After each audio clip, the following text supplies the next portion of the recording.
Once the race starts, they actually get up on pit suites and watch the race from the pit suites.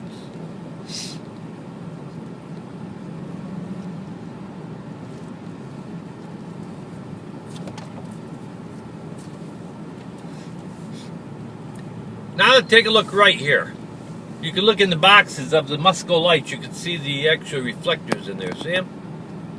Musco lights. Also on the right here is pit row. We'll tell you about that in a few minutes. But now you got a good look at those pit suites again from the front side. 12 of them. On the left here, you see this turn in the grassy area? There's another turn a little ways down here. That's a little quarter-mile track in front of pit row. Now this little quarter-mile track during the summertime, this is where they run legend cars, bandolero cars, on their roadsters, school buses, chain cars, junk cars. Just about anything with an engine will run out here. We even have riding lawnmower races out here. So during the summertime, we have a lot of fun out here. Every Tuesday night under the lights. Is he one of the competitors? Is he training? Well, they used to have them out here. Not that lawnmower, but other lawnmowers.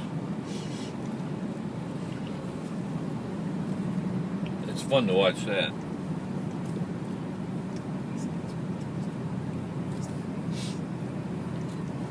They could have Tim the Toolman Taylor's lawnmower. Yeah, that's right. Jet propelled, right? Over on the right here, yellow wall. That's what you call our safe wall or safer wall. Square hollow tubing with styrofoam wedges behind it. High impact wall, absorbs impact. We're going up on track. Make sure the kids have their belts on, please. On the ground here is our stop line. That's the flag tower. Halfway up the flag tower is a gray box. That's where they mount the photo finish camera.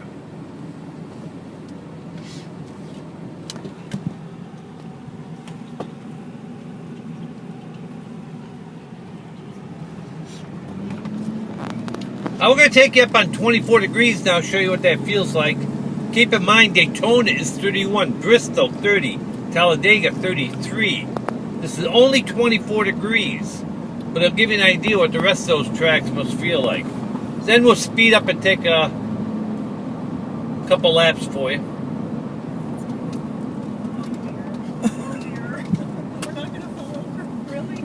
Nah.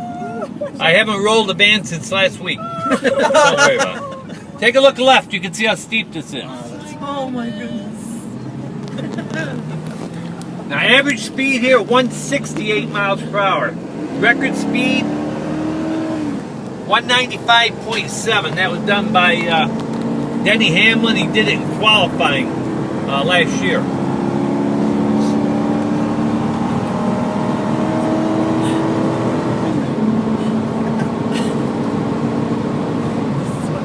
How fast are we going now? We're going about 75 to 80. Nice. Anybody want to see where I hit the wall last week? Nah, I'm only kidding. I didn't hit the wall. Ocean bar ass. There's no ocean bar on the side.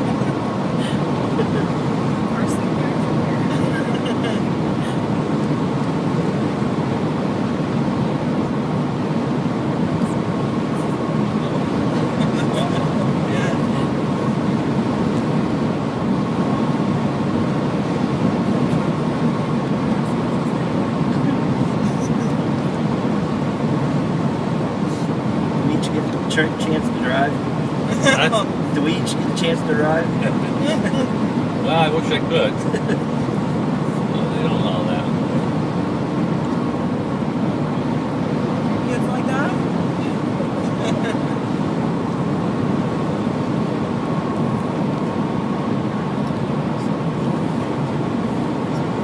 Now, as they come around turns 3 and 4, if they decide they want to pit, they notify their crew chief that they're coming in. Now they can drop below the white line here on the left at any time.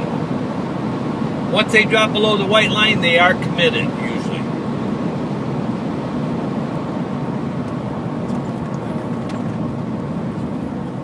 Well, by the time they reach a white line right here on the ground, they have to be at 45 miles per hour right here. If they do not, they get penalized.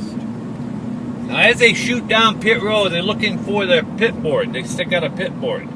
When they see their pit board, they swing into the pits. Now, they have to stop between the two yellow lines here.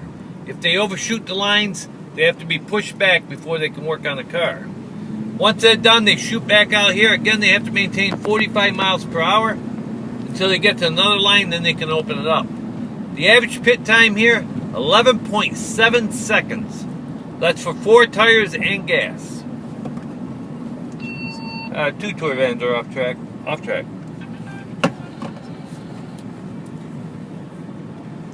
Now we're on what we call our 2 1/4 mile track. Now this is a road course for sports cars.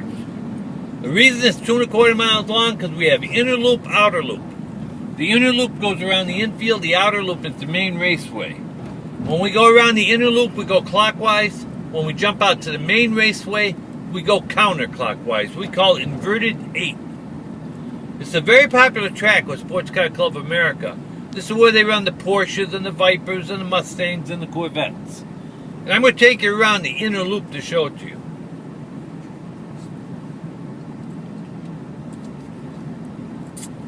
Also, you get a good look at our big screen TV as we go by over here. Now, this is called the inner loop again. I'm going to take you around it, but we do have 3 chicanes that are in the inner loop. And chicane is a big U-shaped track that we add, and that gives the sports cars, when they're running out here, they give them a lot of turns. It's like a Le Mans style type race. You can see where these chicanes are right here. This is the big, what we call the big U shape right here. You can see the rubber on the ground where they've been shooting around here. A U-shaped chicane right here. There's 3 of them out here. I'm going to take you through 2 of them. Also look right over there. You see that big grandstand? That's Ford Grandstand. We rebuilt that in 1999. 22,000 seats, 15 VIP suites. Now Ford donated $14 million to get that built. It sits 192 feet off the infield. We call it the nosebleed seats. The checkered flag with confetti trailing is the logo of the Speedway Club. It's on Ford Tower. It's also on Diamond Tower over to the left. The Diamond Tower, Diamond Terrace on the end were built in 1997, 1998. 36,000 seats, 43 VIP suites. Very nice seats here. Only problem with those seats, you can't see pit row action very well. This is the other side of the U-shape. Over here on the right is another little chicane. It's called the little U. This is the big U, that's the little U. Also look right over there. You see those 2 buildings with the blue windows?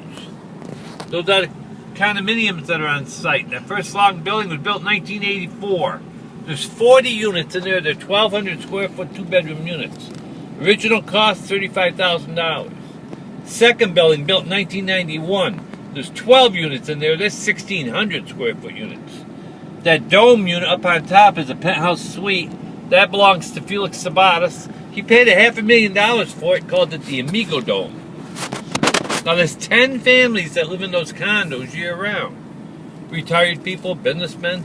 The rest of the condos are all owned by drivers, owners, and sponsors, and they let them out as they see fit. The average cost today, $300,000 to $500,000. Now look left over here. You see these billboards? We used to have 10,000 seats over here. We took them out. We put in a camping area. We got 18 positions of campsites.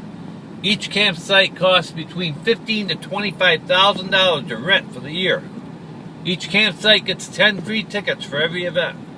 Something new. We did it in Atlanta, we did it in Texas, and now we did it here. And keep your wallets in your pocket because that's sold out and so are the condos. Can't buy anything today. Now look across the whole front stretch. You see all those multicolored seats. Those are all brand new seats we put in the last 3 years. They're stadium seating. We upgraded to stadium seating. By doing that, we lost 7,000 seats across the front stretch. Anybody know why they're multicolored? Looks better on TV. It's a gimmick. If you stand far enough away or take pictures far enough away, it looks like it's full of people. We do that for 2 reasons. We have a lot of photo shoots, a lot of commercials. When they scan the stands, it looks like it's full of people. It's a good image for us. Also, during race time, TV coverage is always on the front stretch. Again, it looks like it's full of people. It looks like we sold out. Up in Canada in the CFL, we put dead people in the stands. On the right over here. This building, another building that has shower rooms, restrooms, and concessions. That's for the people who camp out on this end of the facility. If you want to camp out here, you want to get here early, put your name on a list. Usually it's sold out.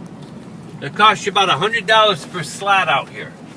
And then you got to buy all the event tickets that go along with staying on the infield. That can get expensive.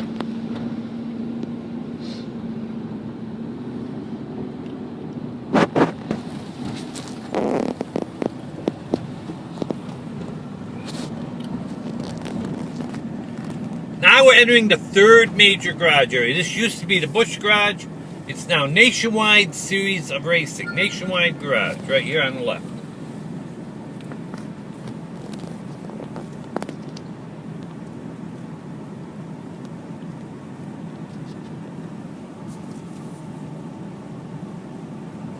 Usually if we have events out here, we always usually have them in this garage right here.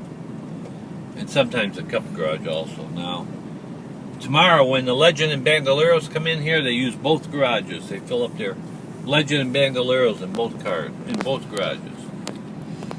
So tomorrow night they'll be racing out here.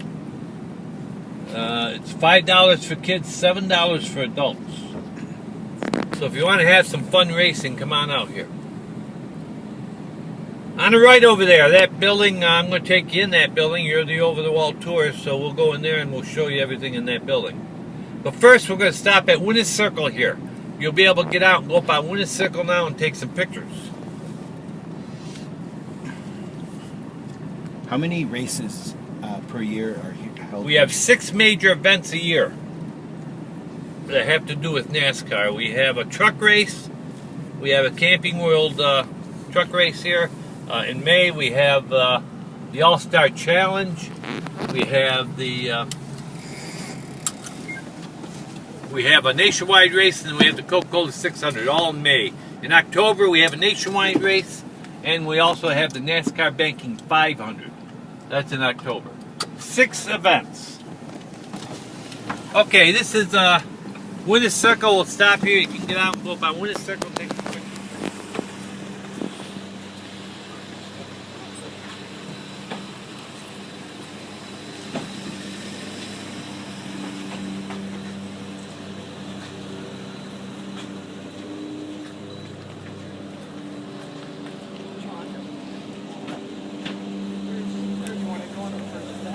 Yeah. Here. Can each go? Okay. Where should I be?